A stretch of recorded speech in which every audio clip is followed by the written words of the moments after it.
Welcome back to Dum-Dums and Dragons, where improvisers who've never roleplayed before journey into the world of Dungeons and Dragons. I am the Grand Wizard Bukkake, your host. Having escaped the castle and stumbled upon a mysterious Reginald Tingler, our heroes needed to learn more. Reginald revealed he was from an alternate Faerun. Quinny was thrilled and then horrified to find out Reginald is the key to destroying Greyson Typhus's phylactery. And Alyn found out MudButt is married to her mom? What's this stepdaughter going to do? Find out next on Dum-Dums and Dragons. Our story begins with a love story, a meet-cute, in fact. We begin in a forest, and it's not just any forest. This is the Forest of Richards, the place where all good Richards originate and where some die. In this particular instance, there is a Richard being sought out for noble purpose, for MudButt, King of Winchester, is in need of a new Richard, having had his previous one sacrifice himself valiantly in order to help defeat the villainous Grimebottom. Now, this is some time ago, and the search for a new Richard is not a short one. It is, in fact, a noble quest undertaken by the most noble of dwarves. And so, MudButt, having recently survived the battle with your giant zombie father, you were wandering through the woods when you saw an absolutely perfect Richard. Just an amazing, amazing replacement Richard. And Adam, what do you think the biggest quality MudButt looks for in a Richard is?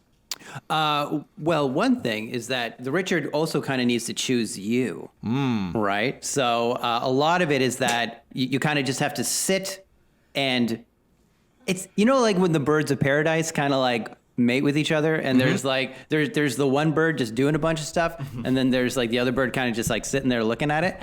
So there's a ritual of like just kind of dancing to get like the Richard to come to you, and then so I see this perfect Richard, and it's just like start doing the dance. It's just like some twirls and flips and stuff, but then it kind of like just like flies away. Yeah, I mean, you did a good Richard dance. Like this was a good dance. And MudButt, I actually think you're a little bit put out by this because totally. Like previous Richard was on board. So with a huff of indignation, you begin to follow that Richard because you kind of want to see, like, it's not so much that you're like going to do anything to this Richard. You just kind of want to know like what the deal is. Like, what's up with this weird bird?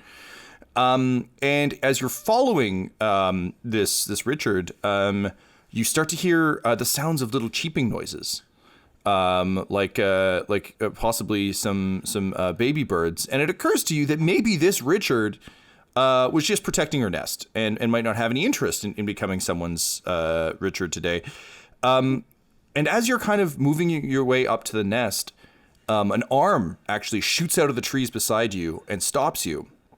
And you see a beautiful elven woman who holds her finger up to her lips and just says, "Quiet, she's feeding them. It's a very delicate phase of the heralds."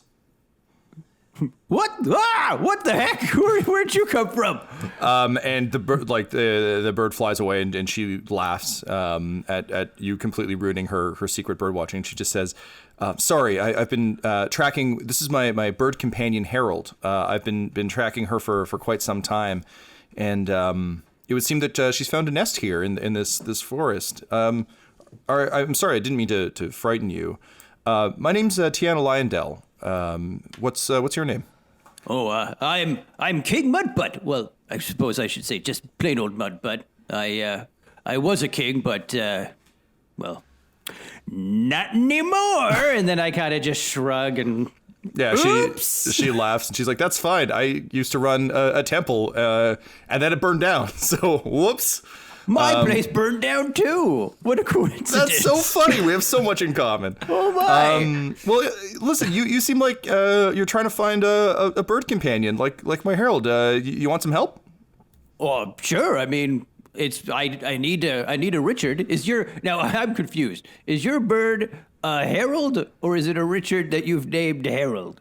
Well, I didn't realize that all these birds were called Richard. I just named the bird Harold because I thought it was a cool name. Oh, well, you are in the Forest of Richard, and just over there is Winchester, which is where my kingdom was. I could show you around if you want. Oh, that sounds great. Honestly, I've been at loose ends. My My daughter ran away, and my temple burned down. So really, I gotta tell you, I'm just kind of out in the world, trying to find myself and figure out kind of what to do next, trying to get my groove back. Well, why don't we get lost together? And then I put my arm out so she can like hook her arm around it if she wants. She does indeed, and then Harold flies down and lands between you and drops a bird into your, like a little baby bird into your hand. Oh, it's a baby Richard. And the bird starts dancing, like just little bird dance with like its little tiny like, and it's horrifying. Like it's got the full like fucking like, there's no feathers. It's kind of gooey, and it's just like doing a weird horrifying little dance. Oh, but I think it's cute. So I put him on a nearby stump. Then I start doing the dance, and so then we're both kind of like. Dancing. And like Tiana's kind of like linked arms with you, so she's just kind of dancing too, and like Harold starts doing like the wings up and like walking around in circles dance, and the four of you. Share a dance together, and then finally the little bird bows to you, comes up and goes. And then to end the ritual, I bring out my flute, and I play it, and I go.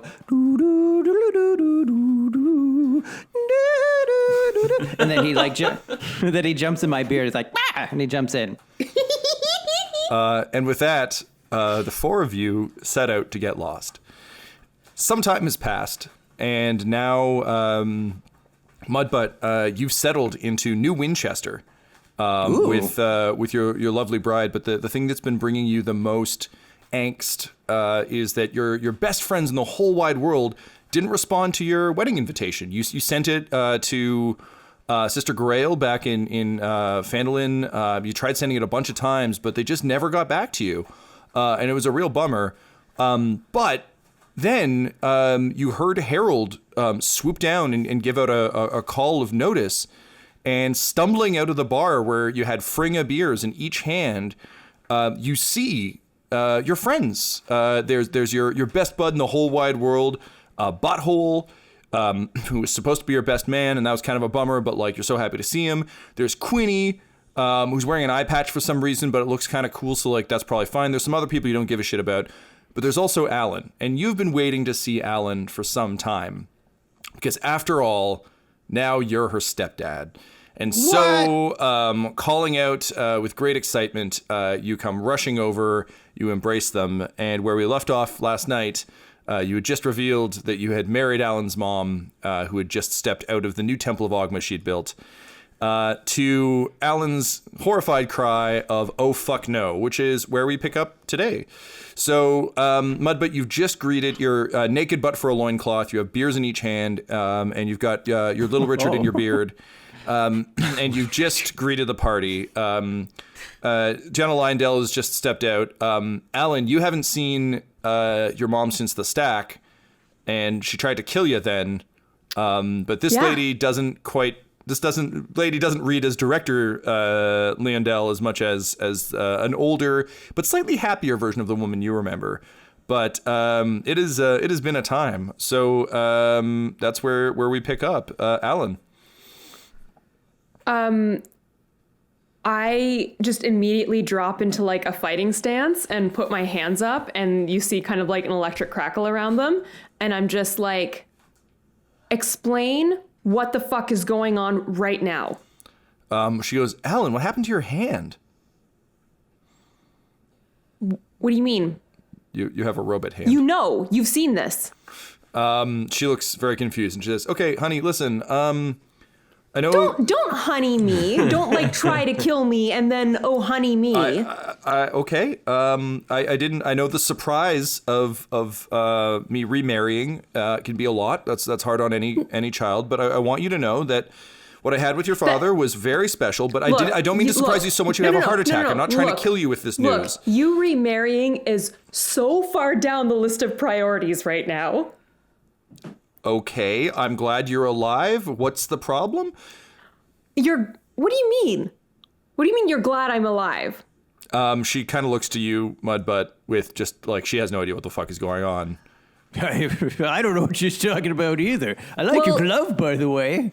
You're fucking evil, director of the stack. Me? Lady. No, my mother. Oh.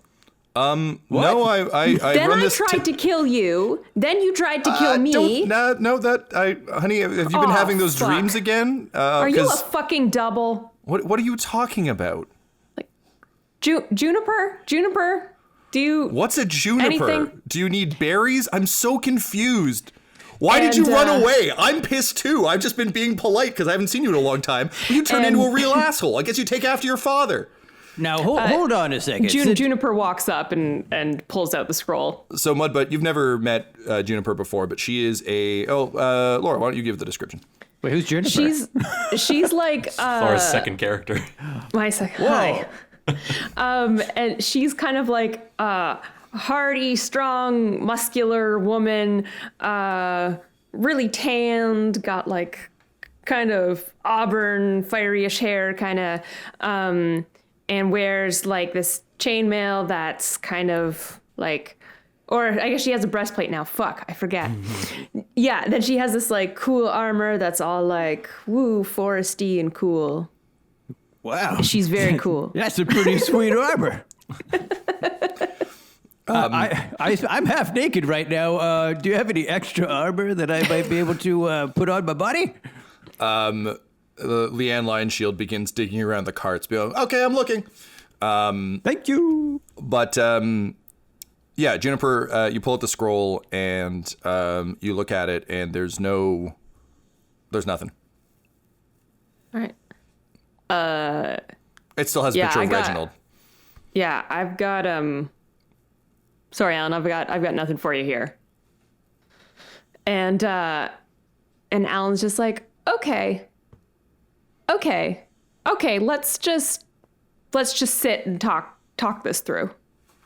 So okay, so Adam, what is the name of the bar in this town, and who runs it? This is New Winchester. So this is a town you've built deep in the forest with Tiana, and basically the two of you with some friends you've made along the way have basically built just like a small town. She built a new temple to learning, and you've been kind of living to some extent a retirement life style. Oh, sweet. You had your adventures, and you kind of been looking for something, and you kind of found it here. You've got dogs. There are just tons of dogs running around. Maybe that's what MudButt does now. He runs like a home for wayward dogs in town. But yeah, it's a small community. Think like a Wild West frontier town where it's just like there's not a whole lot, but everyone's pretty friendly, and it's sort of to a large extent the parts you liked the most about Winchester, like the fellowship and like the drinking halls and all that. It's you've captured that vibe. Okay. So that's kind of where you guys are at, and you have scholars come through who tell interesting tales and all that. But ultimately, you've been a bit. You're very content with kind of what you found, but you've always been at a bit loose ends because your friends never responded to your call. And I think for someone who enjoys fellowship as much as MudButt does, that stung a little. So this is really the missing piece to your adventure, and you have a plan, but we'll get to that in a minute. So what is the name of the bar you think MudButt had built here in New Winchester? It's called Uncle MudButt's Booze Barn. Uncle MudButt's Booze Barn. Yeah, and my logo's on it, and I'm kind of like winking with like a flagon of booze. It's Booze Barn. Okay, so with kind of just the dogs hang out outside. They just bark when they see fit. It's like the soundtrack. Yes. Chuck E. Cheese has those weird animatronic mice. You have just random dogs barking outside the bar. Yeah. Okay, so with kind of tension in the air, the party begins to make their way into Uncle MudButt's Booze Barn, a subsidiary of Uncle Jim Jim's Rum Shack. Oh, that was it. Yeah, I was trying to think what it was. I was like, but you know what, Jim, well, he's dead now, but he was running a place, so it makes sense. He sent you some recipes. You got your own thing up and running. Why just cut out the middleman? Why split the profits? So all of you begin to file in, but it's a bit like when everyone tries, like, the night before a wedding, everyone shows up somewhere to have dinner, and it's just, like, a tremendous amount of people kind of here for a purpose, awkwardly shuffling into a small space, trying not to talk about the thing they're there to talk about. So as everyone kind of files in, and MudButt, you yell to the bartender, whose name I will get in a moment, but you do have, in terms of the dum-dums, you have a couple seconds as you're making your way in to talk amongst yourselves. And I think of particular note is what you're going to do about Reginald, because it's very clear that MudButt thinks this is Butthole.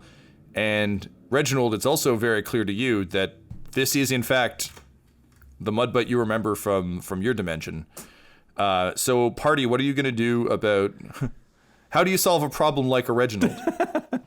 Yeah, Reginald has been panicking and like hides his hawk skull necklace while the others were talking out front, and is just trying to seem a little smaller and more distant than normal. He's just kind of skulking is a good word. Just it's weird to watch a man that big try to hide behind someone as small as Quinny, but he's going for it. Okay. Donkey Jr. is also nervous, and they're both sort of just trying to hang back, but realizing this is going to go down one way or another. Cool. Goblin Jr. has immediately gone to frolic and play with the other puppers out behind the barn. So some of those barks are his. It's canon now.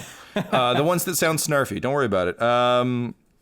Cool. So, great. MudButt, for you, this is all very tense. You were really excited to get to share your big plan with them, but now it seems like Alyn and her mom need to sort something out, which you kind of knew would happen. You actually you filled Alyn's mom in on Alyn's adventures with you. Okay. Alyn's adventure began way back in episode 1 with her running away from home to go explore the human side of her half-elf nature. And try and figure out who her dad was. But her mom was very overprotective and wanted to keep her cloistered in the temple. So as a result, she hasn't seen her mom in 5 seasons. Her mom has only received news of her through you, which was very comforting and a nice thing for her. But you always knew that your stepdaughter and your wife were going to have a chat, and it seems like this is it. But you have made a vow to yourself that you are going to be the best goddamn stepfather you can. Despite your relationship basically beginning when she saw you naked in a pool and thus saw her first dick. So, like, it's we're kind of down the rabbit hole here, but so it goes. Right.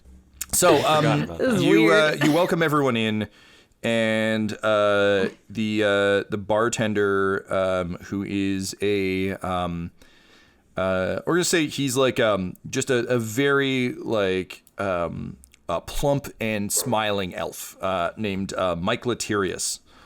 He's got kind of like like almost a pompadour haircut, like his hair's just swept up and back, like tattoos up his arms, wearing like a jean vest that he's got the arms cut off on. He's doing that thing where it just kind of hangs over his gut, but just legitimately a warm presence. You walk in and he's just like, MudButt, hey man, you didn't finish your brewskis. Oh, hey, wow, new friends. Hey, come on in, guys. Welcome to Uncle MudButt's Booze Barn. I'm Mike Latirius. It's nice to meet you. You can just call me bartender if you want. Doesn't matter. I'm an NPC. All right, let's go. Fringa? What? And he kind of like waits for confirmation that you want. Yeah. And then I'm just like, some rounds of booze for my friend Buttholes and Quinny here, please, and keep it coming. All right. Any friend of MudButt's a friend of mine because I work here and he's my boss. So he starts pouring drinks. Adam, what's the specialty drink at Uncle MudButt's Booze Barn? It's called like the Dad Basher, and it comes with a story about how I beat up my zombie castle dad. It's like tied to the handle. It's like a little kind of like a little thing. It's like, did you know that that King MudButt destroyed his dad, who turned into a zombie castle? And it's like, wow. So people learn things. All the drinks are named after adventures I've had. Oh, amazing. Okay, great. Yeah. Very good. Okay. So he pours those, and then he like has to take a minute to like very quickly like tie all of them. He's like, I'm sorry, I didn't have any clean mugs. I'm like, come on. He's like tying as fast as he can. And then he slides the drinks over and he says, and sorry, one for the lady there. And he points at Alyn. Is she talking to her mom right now, or? You've all just come through the door, so she's about to. Oh! I thought they were somewhere else. I was just wondering if you were discluding her because you don't want her drinking or some weird bullshit. No, I thought they were in another corner. It's like okay, that all makes sense. Okay, great. So I mean, everybody gets a drink. Great. So he keeps tying. So Reginald, Quinny, and MudButt, you guys all kind of move to a polite distance. And Juniper joins you, and immediately MudButt earns some of your respect by just slamming those drinks. Juniper has a hearty constitution, so she's just like, oh yeah, right into it. I think Juniper probably requests the barrel of salted pork to go with it. All food comes in barrels. It's like apples, ham. Fantastic. Yeah, the soup is in a small barrel. So yeah, he served from a larger barrel. No, naturally, they say he carved it from a larger barrel, a serving barrel. Yes, like you'd get at Creighton barrel. All the waiters have to carry a large barrel and then reach into it to pull out smaller barrels to put on the table. And his uniform under the jean vest is barrel pants. Yeah, if you look very closely, the plates actually are just incredibly short barrels. Like it's the bottom of a barrel and then like a 1/4 inch of a ring. Yeah, you had to buy bulk barrels in order to get that many plates because you only get 2 per barrel, but it was worth it. MudButt had to import a hooper. Yeah. All of the walls are just made of like middles of barrels because they just had all the excess material. Yeah, it's a Wild West town except for one small castle, and it's just the local hoopers. He makes so much money that he's got an estate. He's like, adventuring partners keep breaking these for gold. Okay, fantastic. So Alyn, you and your mom kind of go to hash things out. I think there's kind of a sort of a nook over by the fireplace, and there's a low burning fire there, so you sit down across from each other, and it's one of those sort of classic carved bar tables that has a chessboard.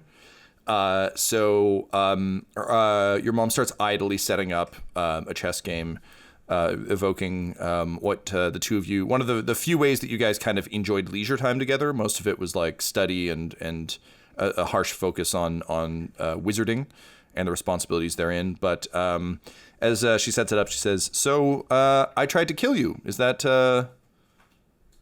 what's that about?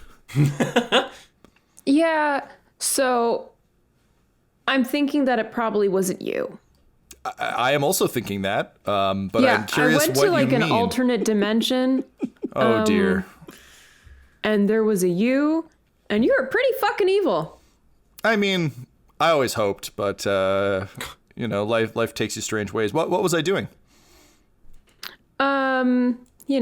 Helping to enslave mages and drain them. That is a dick move on my part. Did you kick her ass? I hope you kicked her ass. No. The opposite. Oh. I mean, I am good at what I do. Alyn, you're noticing some strange things about your mom. This is very much, again, a kind of post-midlife crisis mom. Her hair, which you remember always being pulled back into kind of a rigid, tight, scholarly bun, is now kind of shoulder length and has a bit of a wave to it and is actually kind of, in a way, wild and free in a way you didn't expect. There even seems to be some, like, leaves in it.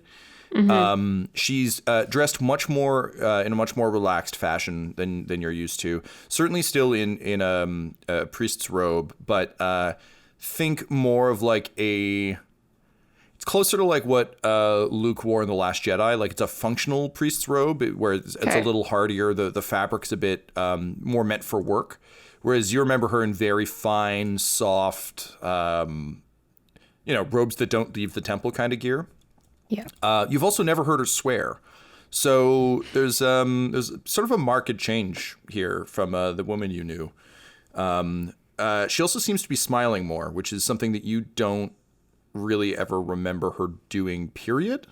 Mm-hmm. Except when she taught you a rather Socratic lesson. There was that smarmy teacherly smirk of like, put one over on you. Now you've learned. But she is also, you notice, keeping her distance and is not assuming anything. But anyway, so she nods and says, "Okay, well, I guess you're a bit more like your father than I'd hoped. I guess the time has come for me to tell you about him. Oh, this will be fun. Yeah. So his name is Avalon Riker. Okay. He is. Last I heard, he'd become the head of the Thieves Guild. Yeah. And I don't quite know how to put this. To myself, I'm just like wondering. I'm just trying to like make sure that what she's telling me is like checking out. Yeah, totally. What everything I know. She's like, I don't quite know how to tell you this, but he may have broken reality a bit, and that's when Mike Latirius comes over and he's like, "Hey guys, I got your drinks here. Just let me put this barrel down for a second." And he puts down a serving barrel and starts taking the drinks out. I just kind of like stare at Mike.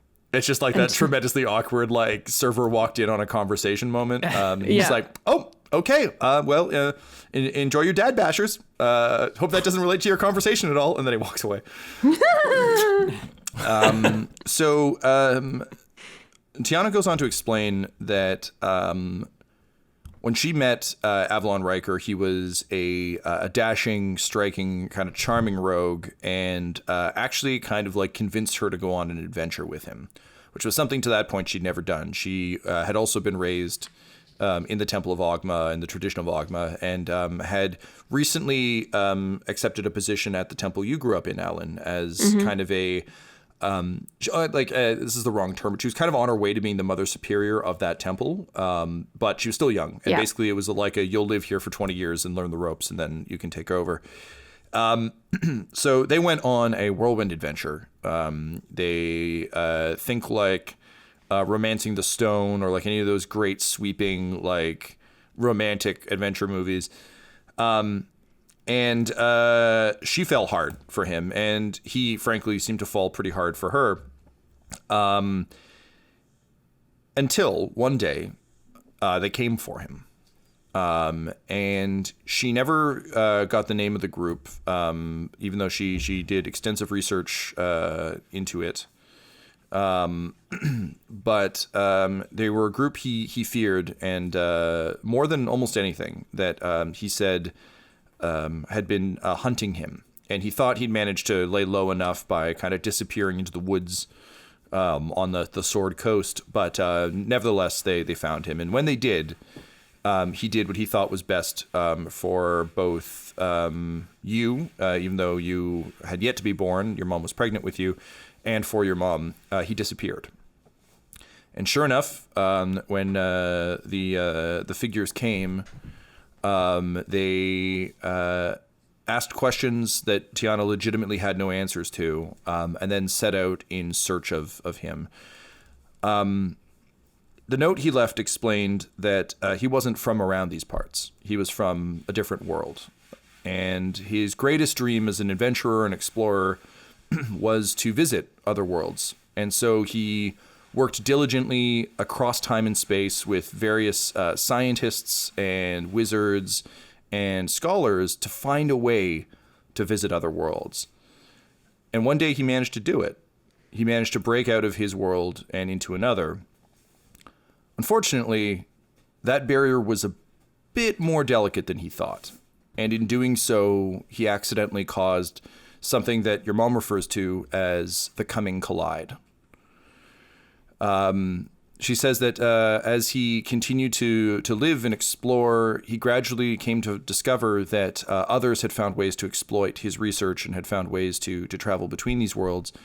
And in doing so, he had created a series of tears and fissures that would eventually possibly lead to some rather dire consequences, one of which was this group beginning to hunt him. It seems there are people who keep track of these things, people who try and keep people from breaking through these barriers, and knowing that he will follow him to the ends of the earth to prevent it.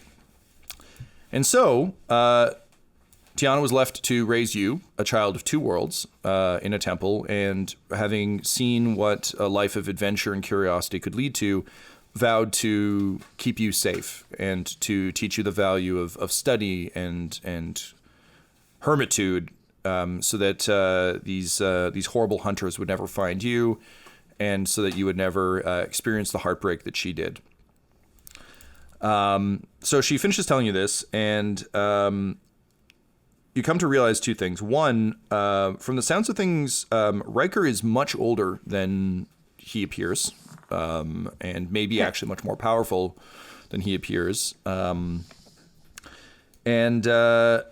two, that if he caused this, he might be part of the solution in stopping it, which of course will be of more interest to Juniper than you. Yeah. So obviously there's more to investigate there, but that's kind of what you get from her. So she unfolds that story and then explains how that's kind of why she kept such a firm grasp on you and tried to keep you safe in the best way she knew how. But when the temple was destroyed by a group she refers to as the Unseen Hand, who were searching for relics within the temple, she had to flee. And gradually her friends one by one kind of fell away. And then she met MudButt and realized that adventure didn't have to be grand or dangerous, that people who had experienced some hard things in their life could kind of find new peace. And so she kind of committed to a slightly more laid-back lifestyle and the foundation of New Winchester, which is how she finds herself here. Huh.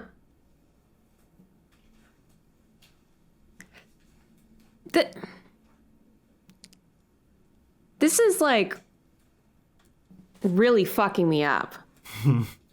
because I'm just like trying to figure out how the hell there can only be one of me. And yet my mom knows me. But then my mom in the other world also like said, "Who are you?" But then also seemed to know that she was my mom. Did she? I don't know. Maybe that was just an assumption.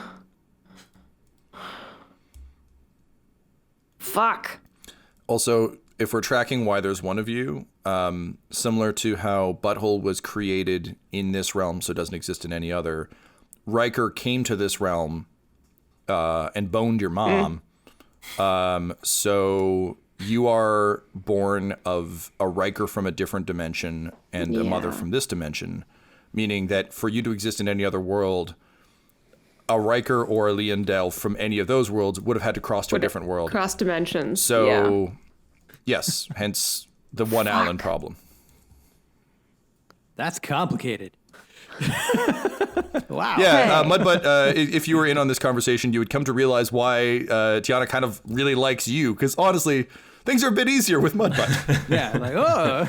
You get birds, you drink beers, sometimes you burn down a town. It's fine. It's fine. You do what you can. Okay. The 3 Bs. So you are my mom. And you didn't try to kill me. No. I mean, the day is young, but no. So I really don't have to feel bad about trying to kill the other woman who wasn't my mom at all. Oh, no. Honestly, if she was enslaving people, I'm glad you tried to kill her. That's terrible. No one should do that. Well, I mean, honestly, I hoped I'd always taught you that, but clearly she's an asshole. I feel so much better, honestly. Well, I'm good, honey. That's good. I'm glad to hear that. Here's a question, though. You ran away and never wrote. What the fuck? I've been so worried about you, and until I met MudButt, I thought maybe you were dead. Well, like, I don't know. Why didn't you just, like, tell me about my dad earlier? Okay. Like, it's kind of on you. Is it, though? A little bit. Like, would it have been that hard to tell me? Oh, hi, honey. Listen, good work on your I'm glad your acid splash is coming along. Listen, your dad's an interdimensional time traveler who maybe broke reality. We had a whirlwind romance where we went off on a series of crazy adventures. And then he left because interdimensional cops were chasing him. Is that really a thing you think you could have handled? I don't know. Better than, like, you're an elf and forget that you're half human. Ha! Stay here and don't see the world at all. Bah! Okay, cool. So, listen, I notice you've got a bunch of scars on your face and you're missing a hand. How's the seeing the world bit going for you there, honey? It's been great. It's been fucking great. All right. Cool. Well, good for you. Thanks for asking. I guess We in can hear this future over at the bar. you can just raise yourself. How about that? That's a great plan. You seem to know everything. You know what? I bet you took all of the careful control and lessons I taught you, and you've just been acing it, right? Like, you know exactly how to control your magic. You always use exactly as much. Yeah, you never apply excessive force. It's always exactly the right amount, right? Okay, good. Well, it seems like you can raise yourself, and honestly, I'm quite happy here. I'm fucking a dwarf. It's pretty dope. So, you know what? Welcome to New Winchester, and I'm glad I didn't try and kill you. I'm glad you're alive, but I think we're fucking done. And then she gets up and leaves. Wow. That's great. She's in a fully sarcastic statement. She said, I'm glad that I'm alive. Oh, wonderful. This is fucking awesome. I like that Alyn's just saying this out loud to herself, sitting next to She the is. fire.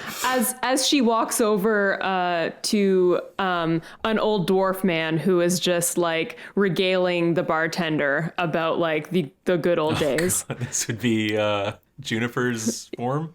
Yeah. This is Grandpa Old man Warwick is something. just Grandpa like, Warwick, there we go. dwarves! My kin! Mike, the just elf, throwing him is back. just like, yep, okay, well, as long as you keep ordering, I'll keep serving. I do like the idea that Juniper gets, if Juniper gets drunk, she gets like loose with her transformations, and it's just like, Oh yeah, 100%. you know, fuck it, you guys want to see something spooky? Hi. Okay, cool. So Juniper can transform into things? Juniper is a shapeshifter. So I'm just I'm like, not Juniper anymore! Yeah. I'm looking at my beer, just being like, what the hell am I drinking?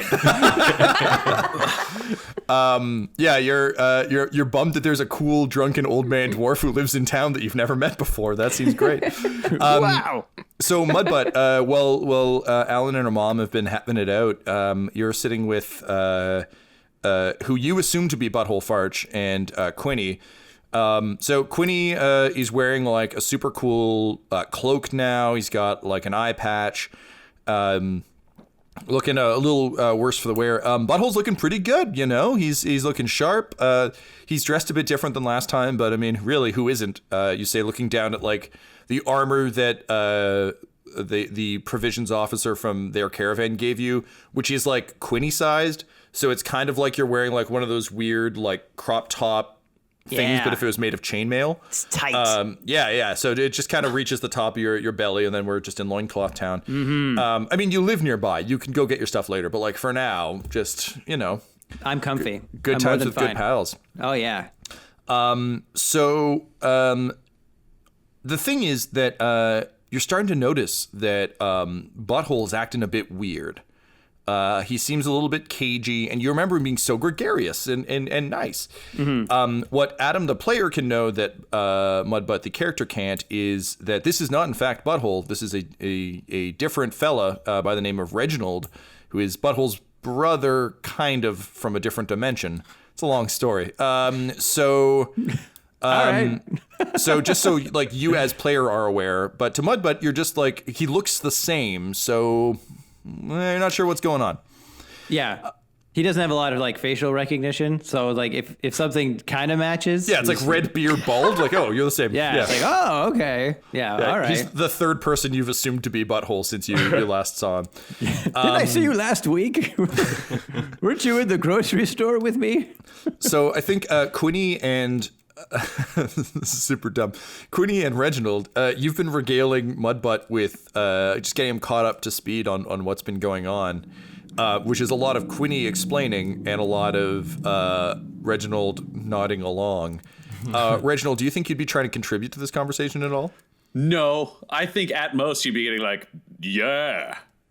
Mm-hmm. Like just affirmative things from the side.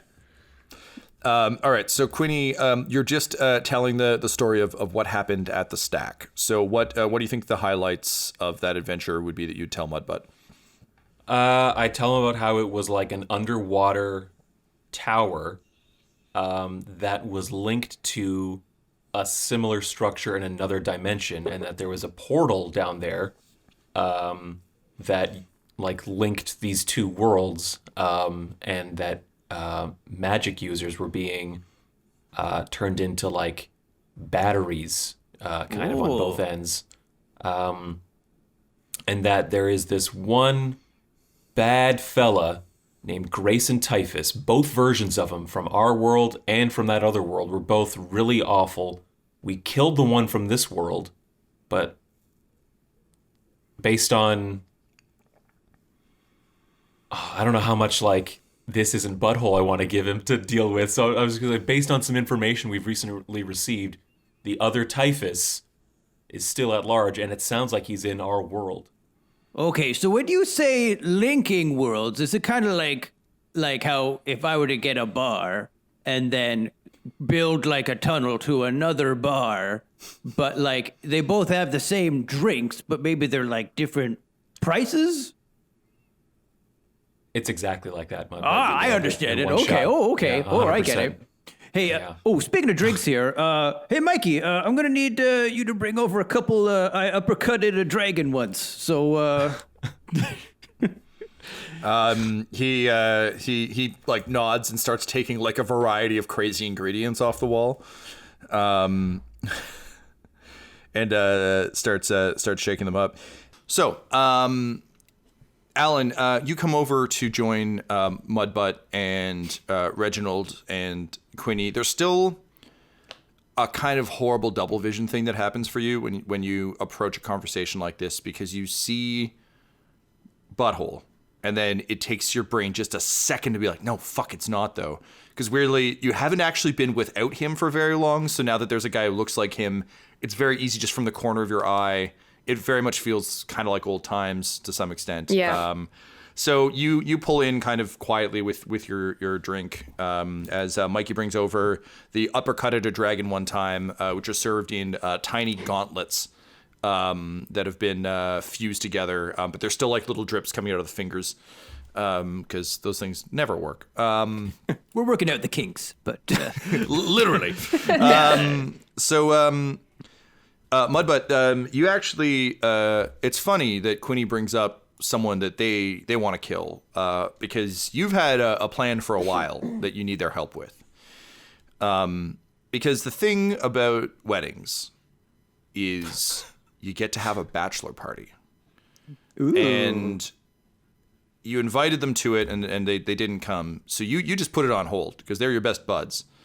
But now that they're here, even though the wedding's already happened, you can finally have the bachelor party adventure you always dreamed of. And you were going to use it to break the news to Alyn, but now that she already knows, it's some good father-daughter bonding time. So kind of like a fishing trip that neither party wants to be on. Right. Okay. So a Goofy movie. yeah, so a Goofy movie. I still can't believe Goofy fucked someone. That really bums me out. I think it's awesome. He's also, if you look it up, 8 feet tall. Gosh! Goofy got a big old dick. Yeah, it's canon. Everyone deserves love, guys. That's a red rocket. Yeah, he just yells, Stop. "Woo-hoo-wee." Stop. We could do this all day. No, please don't. Stop. Basically, the way this is going to work is Adam, as a player rather than the DM, obviously, you have not planned a bachelor party, but I have planned MudButt's bachelor party on your behalf. So the way we're going to kind of play this is you have a number of events lined up that you've wanted to do, and you're like, MudButt's been waiting for a chance. So what I'd like, just kind of for audio's sake, is for you to explain to them that it's bachelor party o'clock. And then I'll start to tell you what your itinerary is for this madcap bachelor party adventure that ends in something you've wanted for an awfully long time, the wedding gift that you were going to ask these guys for. So in your own words, if you could just tell these folks that you want to have a bachelor party and have them come along, that'd be great. Okay. All right. Look, we're having a lot of fun here today, but let's just bring it down a wee bit of a notch here. So, as you know, I married Alyn's mother, and I sent out some invites for a bachelor party, but you guys didn't respond. That was little bit of a gut punch there. It's not like I had just lost to Richard or anything like that. Anyway, so, but hey, I'm fine with that. And I just like chug down I uppercutted a dragon. Hey, yeah, I'm gonna need I totally took out a group of orcs by myself. If you could there, Mike. Anyway. He just pours wine.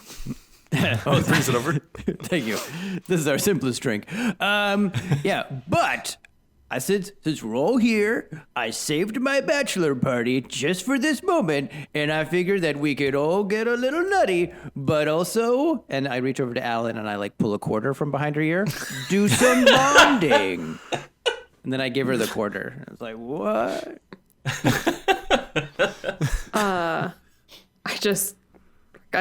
I'm speechless. And I put it in my pocket. Oh, thanks. Yeah, but you definitely take that as like she's really impressed. Yeah, it's like, oh. No, I just like have no money. So, MudButt, you turn to Butthole, your bestest bud, and this is a moment you've been waiting for a long time. You put your hand on his shoulder, and it's time to ask him to be your best man. Now, look there, buddy. When you found me back in Phandalin, I was kind of lost, and well, you and your old bud there, Moonhammer, kind of inspired me to pull up my socks and just. Oh heck, I don't know what I'm trying to say. Would you be my best man? Reginald. I kind of aside to Quinny and just say like, should we tell him?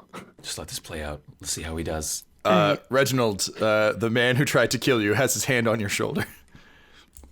Well, I mean, ever since I found you in Phandalin, where you looked so lost and your socks were so low down and needed to be pulled up. Mm-hmm. And I mean, it was great because my buddy Moonhammer was there, and we've all had such a significant relationship that's defined by other things that, you know what, it would take a long time to say them all in this speech. So I am such a butthole, I agree.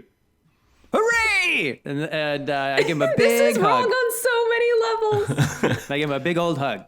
And It's just like the old you. I hug him back, and my hands are trembling just a little bit away from him that the other two can see, but he can't tell. Known for his tremendous and unpredictable rage, it occurs to both Quinny and Alyn that letting him know this isn't Butthole might not be the way to go. Also, Quinny, as someone who's always eyeing what people have in case you might steal it, you start thinking about that bird skull that he seems to wear. Yep, been thinking about it. Cool. So with that, MudButt promises that the adventure will begin in the morning, so you have an evening to kind of tuck in. He's kind of apologetic though, because he got t-shirts made, but not enough for Juniper. So unfortunately, she's gonna have to sit this one out.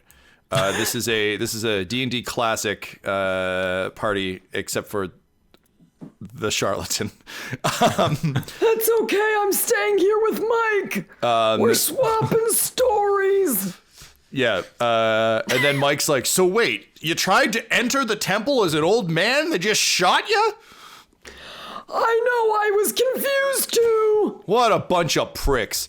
He says, here, have a stuff a guy in a barrel to death cocktail. And he just like pours beer in a barrel and hands it to you.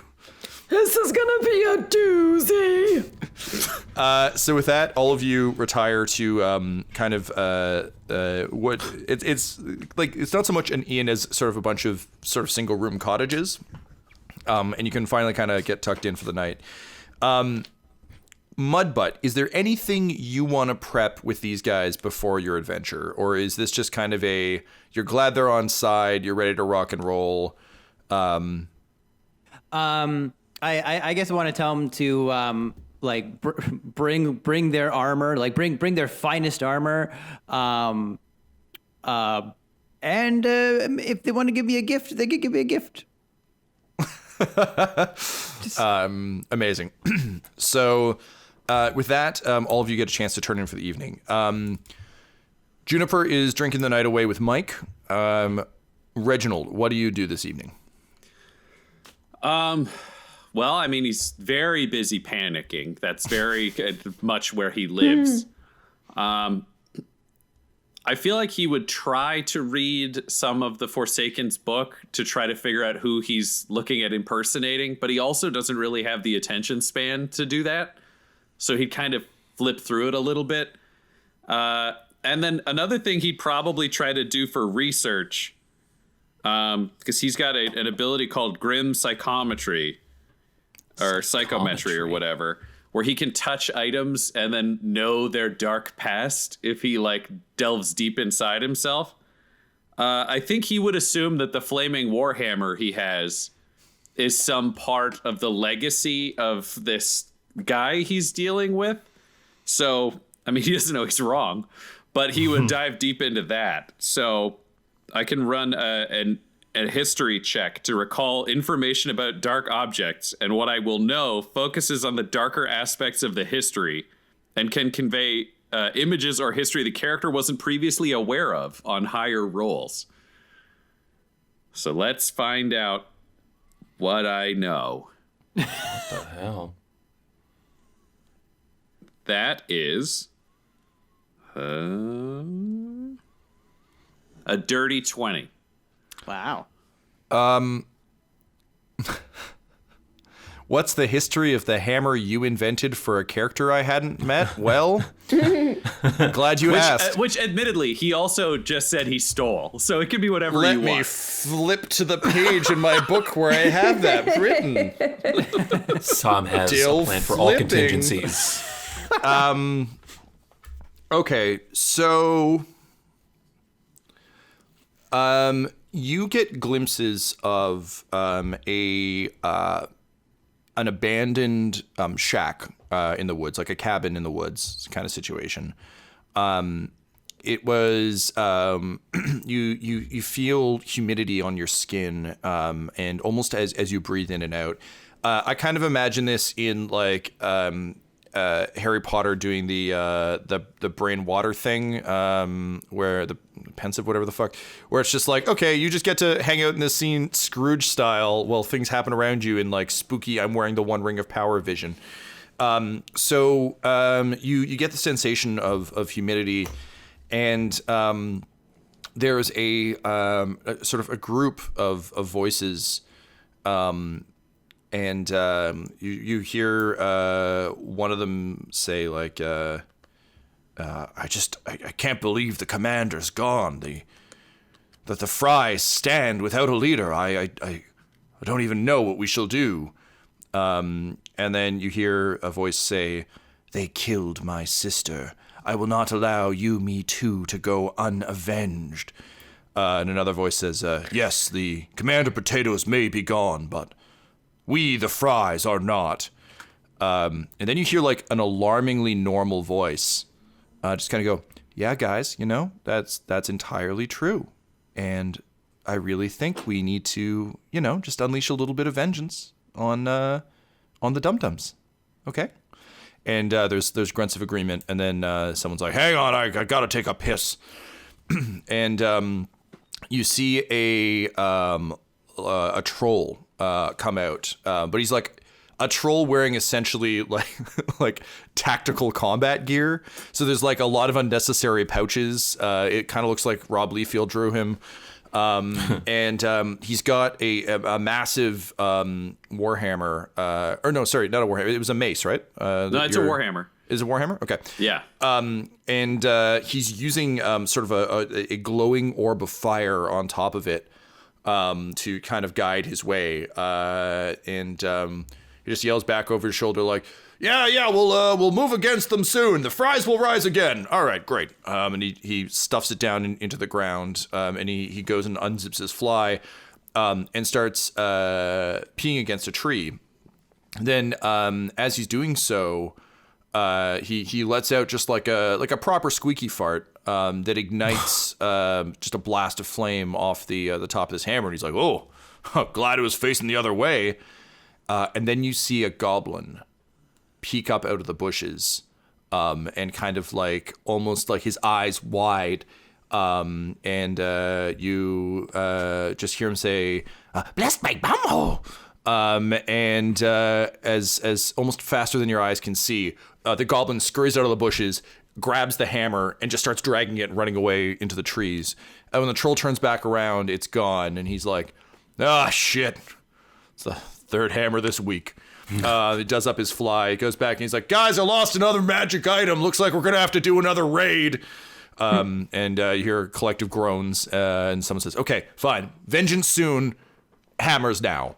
And then you wake back up looking at the weapon, which you now see actually has an insignia on the bottom that seems to be kind of a number of lines, and it says in dramatic font, "Fries."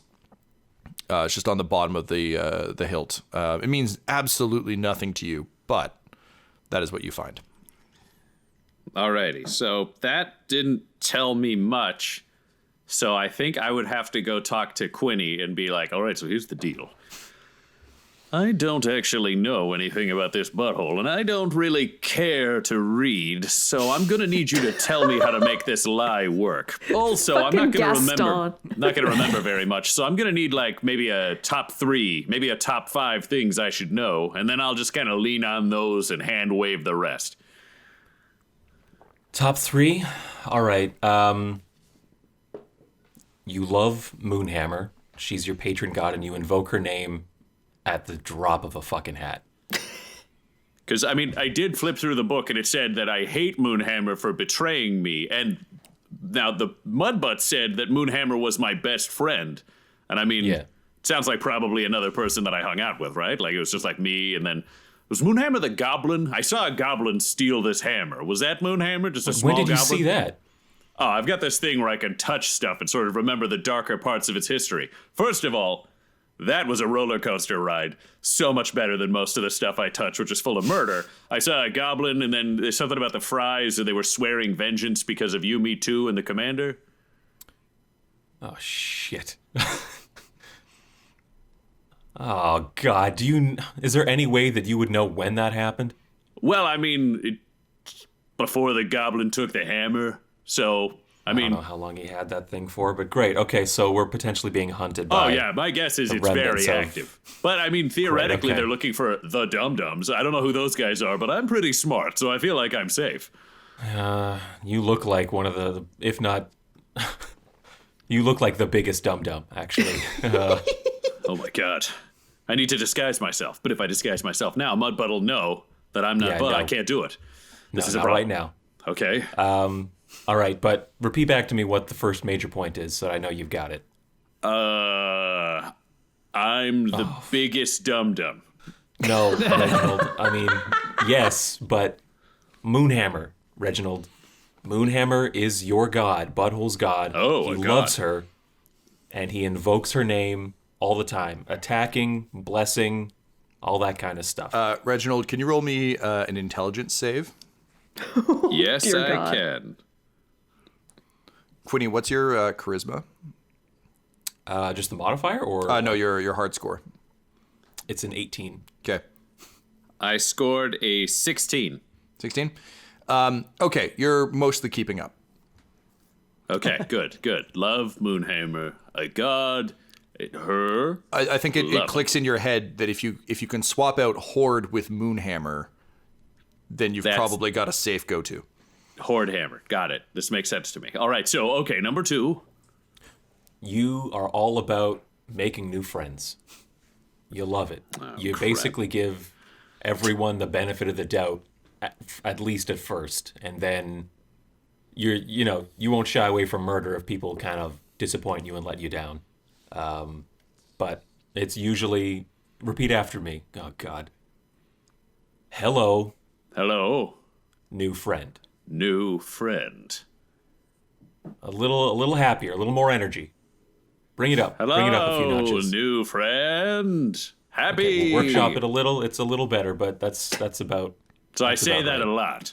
You say it a lot. What do I say to old friends? You usually try and kiss them. I hate it, but yes, it's true. Wow, this guy is weird. Okay, Dude, tell me about it. What's the third thing? I'm just gonna write kissing. You're all about unions. Any kind of disenfranchised group of workers who was not having their rights. respected by employers or even worse, their owners or whatever happens to be, you feel compelled to step in, help the people free themselves from the shackles of capitalism and. So I'm sort of a communist. Yeah, sort of. Okay. Pro-union. Anti-capitalist. I understand that you think these are like the top 3 things, but most of this doesn't feel like it's going to apply. I'm going to check in with Alyn here. Don't worry, I'll handle it. You're doing great. I'm just going to tell you, he makes it like his thing. Like, you would think it wouldn't come up. You would think, why would anyone need to know my opinion on unions? He makes it known. Okay. These are the 3 things I tell you right now. He wears all 3 of this shit on his sleeve. Okay, Alyn, he'll go over, and he's got like a flaming warhammer. He has disadvantage on stealth at all times. There's not really possible to sneak as Reginald. But he's going to go over to Alyn at the bar and be like, Alyn, so apparently I need to pretend to be a bumhole or whatever his name is, so I'm going to nail this. I talked to Quinny, and I got like 3 things I should remember. But I figured these might be too weird, so I wanted to check in with you to fill out my like top 5 butthole tricks. Oh, God, that's disgusting. How did you guys do this for so long? Okay, so I've got Moonhammer, love. Yeah. I've got a lot of kissing. Oh, just a second. And then I lean in and I just try to kiss Alyn. We don't have to. We're not greeting. Like, it's usually when you haven't seen someone for a long time and you're greeting them again. Oh, okay. And there's a lot of like tongue action on teeth. Like, you basically have to count their teeth with your tongue. Oh my God, why did you people hang out with this guy? Terrible. But you notice the timeline for this conversation is kind of over the course of the evening. You notice Butthole kind of go in for the kiss with Alyn, and you just file that away as like, maybe he's courting your daughter piece. So just something to keep in mind. You're not entirely sure, but it's worth noting, particularly given the wild hijinks you have planned for your bachelor party. You're just gonna have to keep an eye on that because I'm full protective father, like right now. I'm just like, nobody smooches my daughter. She wasn't my daughter a year ago, but damn it. Yeah. No, I have all these memories that I'm kind of just forcing upon myself of like helping. The only penis she'll ever see is mine. In a healthy familial way. I hate this. All right, and then apparently this is just full on American I Gothic. Just, like I'm keeping an eye on him. Yeah. Apparently, I'm also pro-union, but you got 2 more things. Like, I want to round out who this guy is. Really, any magic you do is fart-based. Oh my God. So it's like fart and poop. Like, there's a lot of poop-based. flatulence. This is disgusting. For fart and poop. But it's not done in a malicious way. Like, I gotta to be just clear. take a second here. For those of you only listening, you've got to watch the video to see Ryan kind of confront the ridiculousness of his own character. Is fantastic. This is disgusting. Again, why would you hang out with this guy? This guy sounds awful. I would send him on a patrol where I hoped he didn't come back. It would be a lot less farty and effective. unionized. He has saved our lives multiple times by literally farting into our faces. Oh, God. I'm going to tell you right now, this is going to be bad if I have to do it. You realize my magic is blood-based, right? So I have to fart blood. Nope, we're living with it. This is the world I've been given. Oh, no. What's the 5th thing?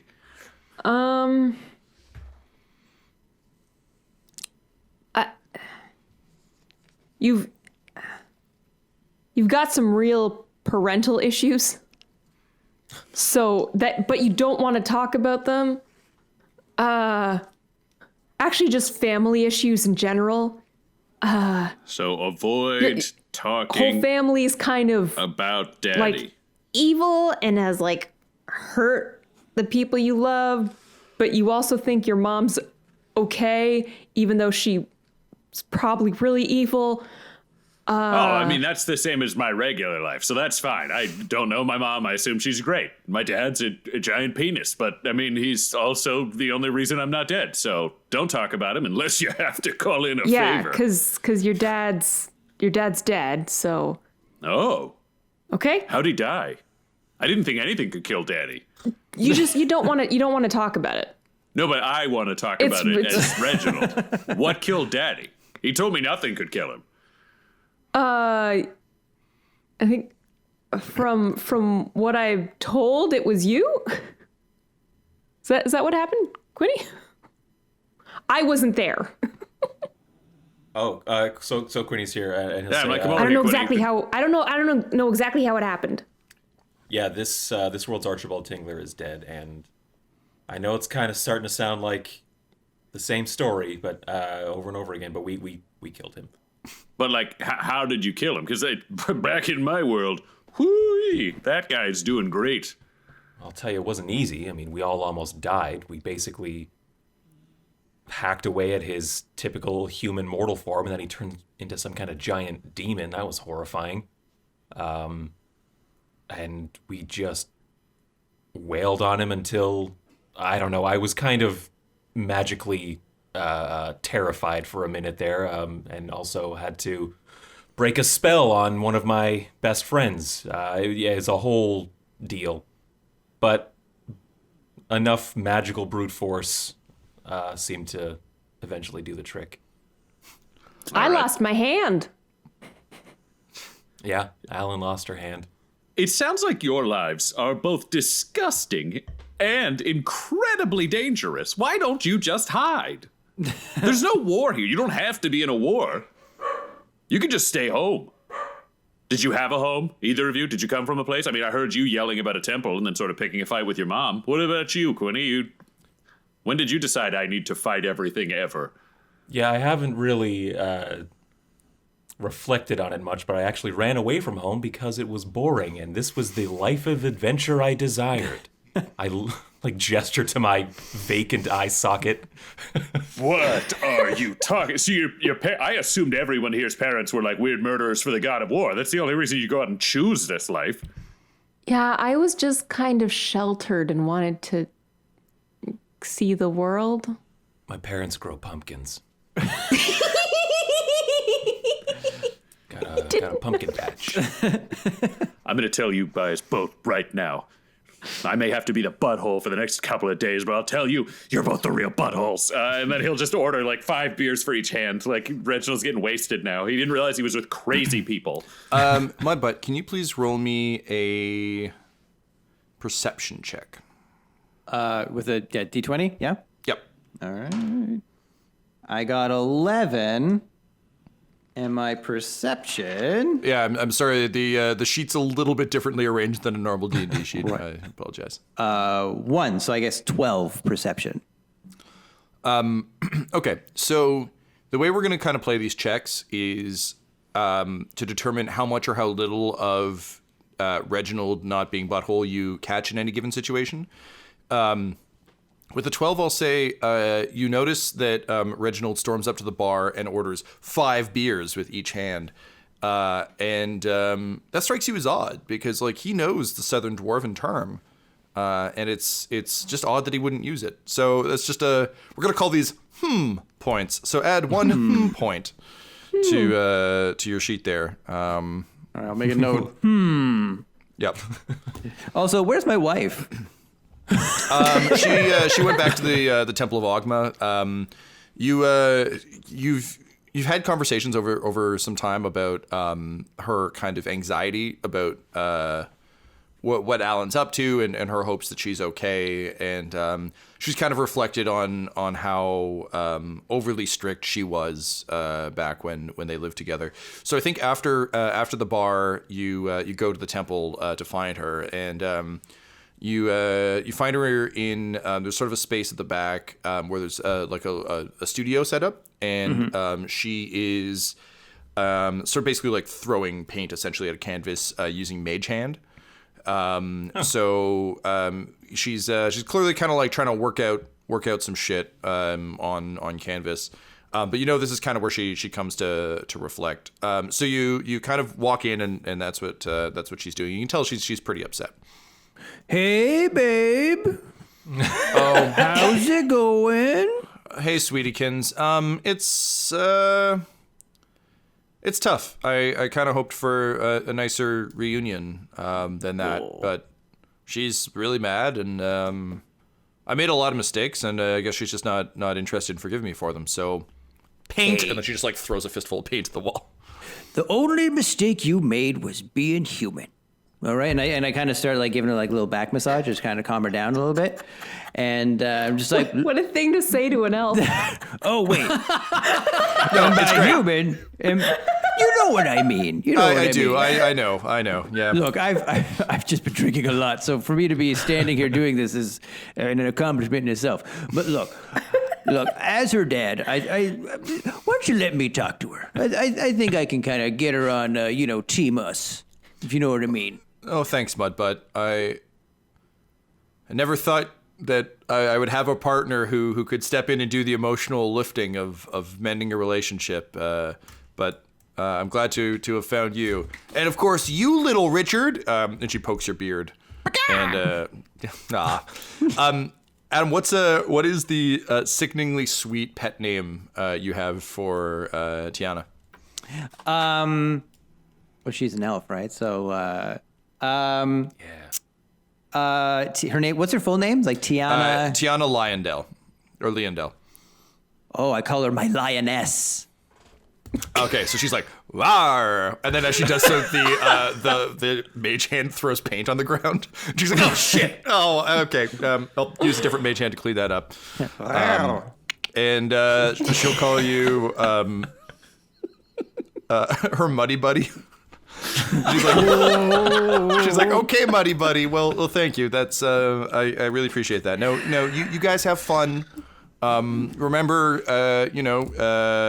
full hall passes in effect. Whatever you want to do, okay by me. We're both enlightened people.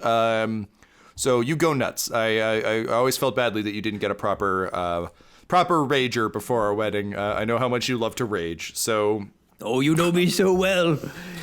So I'll go get the t-shirts from storage, and we'll get you all set up. All right, I'm gonna go pass out, and we'll wake up in the morning. Sounds good. I'll get water ready. Thank you. So so that you go and pass out, and the rest of you kind of settle back into your places for the night. Reginald, is there anything else you wanted to do now that you've kind of got some basic info? I feel like he'll run over the basics for himself. He's just going to make sure that he's like got notes. He'll do the classic, like you write notes on your arm in ink, just so he's got his like 5 major points ready to go.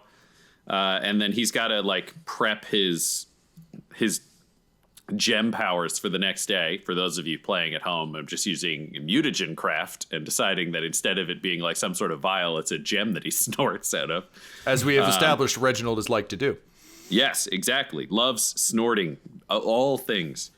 And I think he's just going to like nervously try to sleep, but not like he's very scared, and he plays blowhard, but he is not a blowhard in the sense of like, he's like if Zap Brannigan had Kiff's personality underneath, but everyone thought he was Zap Brannigan. Yeah. So he's kind of quaking in his armor. And he's Zap Brannigan when he realizes that champagne is not pronounced champagne. Yes. Just like, oh God. Great. Okay. Great. Quinny, you're retired to your little cabin. This has been a big day for you as well. Yeah. And also you're still pretty fucked up. So this is the first time you actually get to recover. What's going through Quinny's mind right now, do you think?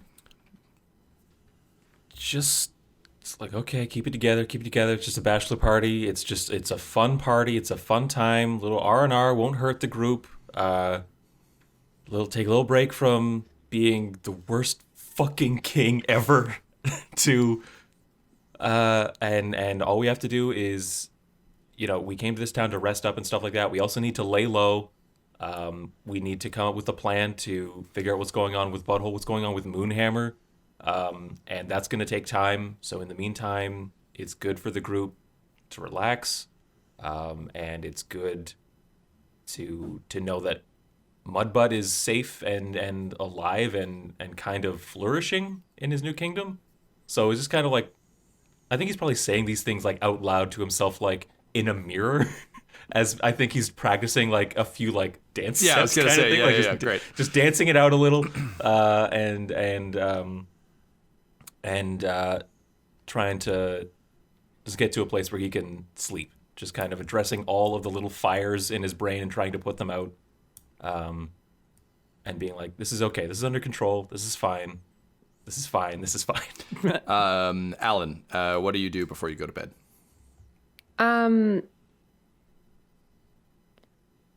I'm honestly like, I'm pretty calm now. I'm like free of the guilt of like thinking that I tried to like kill my mother and had this like huge confrontation with her. And it's just like, I'm still kind of as pissed at my mom as I was when I left. Maybe even more so. So it's just like, yeah, not looking to repair that relationship anytime soon. So I'm just gonna prepare some spells. Cool. And sleep like a fucking baby. So with that, all of you kind of tuck in for the evening and get some rest.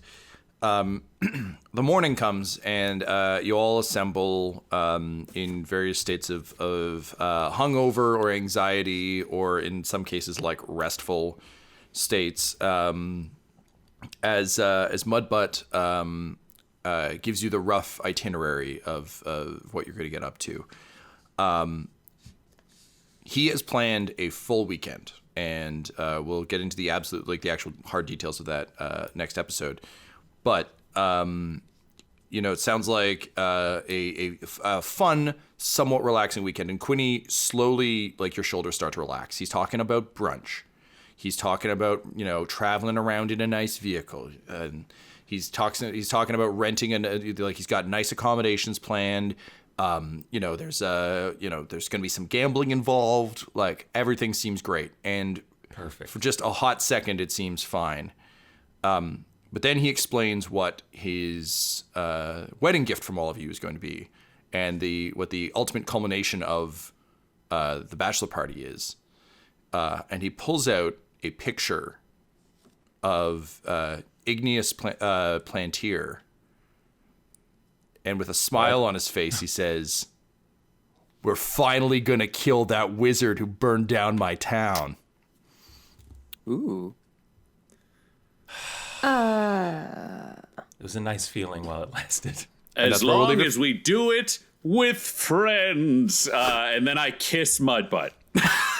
This episode of Dum Dums and Dragons features the voices of Ryan LaPlante at the Ryan LaPlante on Twitter, Tyler Hewitt at Tyler_Hewitt on Twitter, Laura Elizabeth at EL Hamstring on Twitter, our amazing special guest, and our fantastic DM Tom McGee at McGeeTD on Twitter. This episode was edited by Ryan LaPlante, and all of Dum Dums and Dice's art is by Decapitated Markers, or at Decapitated Marker on Twitter. That's MRKR. Our theme songs are And Now for That Massive Coronary and Skipping Through the Orchestra Pit Part 1 by Peter Gresser, and our ad music is No Control and Chiefs by Jazzar, JAHZZAR, all available at freemusicarchive.org. When it comes to Dum Dums and Dice, you can visit our website at dumdumdice.com. Our Twitter and Instagram are at dumdumdice, and on Facebook at facebook.com/dumdumdice. But most importantly, we've got merchandise at redbubble.com/people/dumdumdice, or you can join our Patreon at patreon.com/dumdumdice. That's DUMBDUMBDICE. Now I'm off to do more magic. See you next episode.